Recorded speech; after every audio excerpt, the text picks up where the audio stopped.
Hi, my name is Alejandro Garcia, and today I'll be discussing Isaac Asimov's short story, The Inevitable Conflict, and how it relates to the NSPE's Code of Ethics. First of all, let's discuss the NSPE, the National Society of Professional Engineers.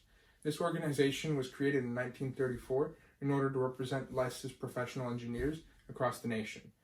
It addressed various professional concerns and provided rules that these engineers should follow, specifically in 1964 when it created the Code of Ethics. This Code of Ethics was a set of regulations and rules that all engineers should follow in their day-to-day operations and their projects and everything they did in order to maintain a fair and honest and following integrity where they worked.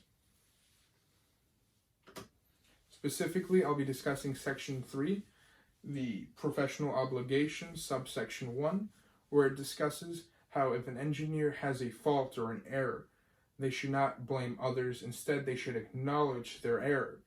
They should not promote their own self-interest above others. They should instead learn from their mistakes and analyze why it was done, how it was done, and improve so that that mistake doesn't happen again. And this is present in The Inevitable Conflict, which is set in a world in 2054 where the Earth is split up into 4 sections, and it is primarily dominated by a robot in each section that tells the humans how and what they should do in all aspects of life, in production, food, construction, and everything they do. However, though, these two people, Stephen Byerly and Susan Calvin, a robo-psychologist and a world coordinator, are discussing a recent set of conflicts and errors that the robot has been having. And for instance, we have a Mexican canal construction that is 2 months behind, and if they were following the plan of the robot, should not be 2 months behind. That they had only seen that the robot had only had one 1/1000th error margin, and this is 2 months is significantly more. Another example would be the mercury mining operations, where they were producing, having a production deficit, and again, the robot's calculations should not have been off. Another example, again, would be hydroponics overproducing, and then various factories having to let go of their workers. Byerly discusses how this is primarily human-based. The errors all come from humans, and it's not the robot's fault. And a couple examples he gives would be with the Mexican canal construction. A lead engineer, Francisco Villafranca, was initially blamed for a cave-in, which caused a 2-month delay. However, this engineer blamed the robot instead of taking the blame and saying that the robot gave him inaccurate calculations, and those calculations is what actually caused the cave-in.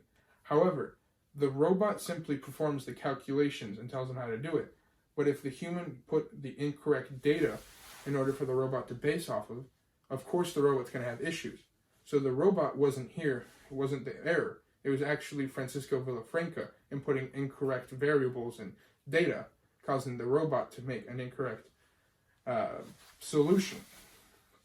So with Francisco Villafranca simply stating, it's not my fault, it's the robot's fault, he's actually breaking the Section 3 professional obligation rule. He was promoting his own self-interest rather than learning from his mistake and seeing why and how he messed up, and then improving not only himself but others around him. Another example would be with the mercury mining operations, where there was a production deficit, and it was found out that it was actually the coordinator on the mercury mining operation was not consulting the robot. And in not consulting the robot, they were having various human errors, and the robot can't be in fault like they were blaming if the robot wasn't even used. They weren't utilizing their greatest tool, and in turn blame the robot, which is another example of the Code of Ethics being broken. However, Calvin comes back and discusses that it's actually a robot error and uses the example of the factory closing and various people losing their jobs. And they blame that it was the robot's fault, and that the robot hadn't warned them that their competitors were outperforming them. And when their competitors reached a certain point, they just had to shut down. They weren't making enough. And various people lost their jobs.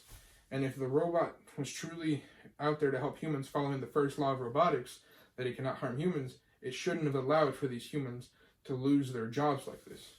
And they shouldn't have messed up. But Byerly, however, provided significantly more examples, and his theory seems to have more facts and support than Calvin with her one situation. And for me, myself, I believe that it was actually human error, and that in these situations, it was humans inputting incorrect data, causing the robot to provide the correct but incorrect data because of wrong inputs. And humans blamed the robot, but it was really not the robot's fault. It was just following and telling them what to do with the incorrect data it was given, which was humans' error. And they were promoting their self-interest, not wanting to lose their jobs, not wanting to acknowledge their own errors. And they broke the rules, the code of ethics, by not acknowledging and learning from their mistakes.